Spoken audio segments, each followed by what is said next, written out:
ప్రత్యక్ష యుద్ధాల్లో భారతదేశం మీద గెలవడం కష్టం. పరోక్ష యుద్ధమే చేసుకొచ్చారు.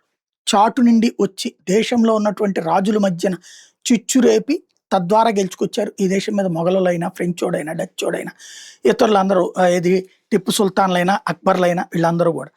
అలాగని అఖండ భారతాన్ని మొత్తాన్ని క్యాప్చర్ చేయగలిగారంటే లేదు. ఇక్కడ గుర్తుపెట్టుకోవాల్సింది ఏంటి అంటే, భారతదేశాన్ని బెదిరించి ఎవడు లొంగ తీసుకోలేడు. పాకిస్తాన్ దశాబ్దాలుగా బెదిరిస్తోంది. లొంగ తీసుకోలేకపోయింది. బంగ్లాదేశ్ తెర వెనక నుండి చేస్తూ వచ్చింది. లొంగ తీసుకోలేకపోయింది.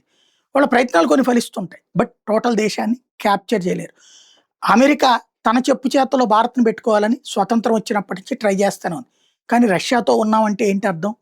రష్యాకి సానుకూలంగా వ్యవహరించావంటే అర్థం ఏంటి? నువ్వు నన్ను బెదిరించాలంటే కుదరదు. అట్లా అని రష్యా చేతికి వెళ్ళిపోయిందా భారతదేశం? లేదే. అమెరికాతో కూడా వ్యాపార సంబంధాలు నేర్పింది. అమెరికా దగ్గర నుంచి కూడా ఆయుధాలు కొంది.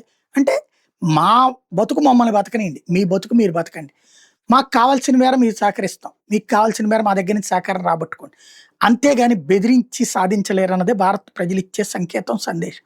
ఇప్పుడు అమెరికా మరొకసారి ట్రంప్ హెచ్చరికలు జారీ చేస్తున్న రష్యా నుంచి ఆయిల్ కొనుక్కోవడం మానాలి. రష్యా నుండి సర్వీసెస్ మానేసుకోవాలి. రష్యాతో సంబంధాలు తెగతెంపులు చేసుకోవాలన్నాడు. అది అసాధ్యం అన్నది ట్రంప్ గుర్తుపెట్టుకోవాలి.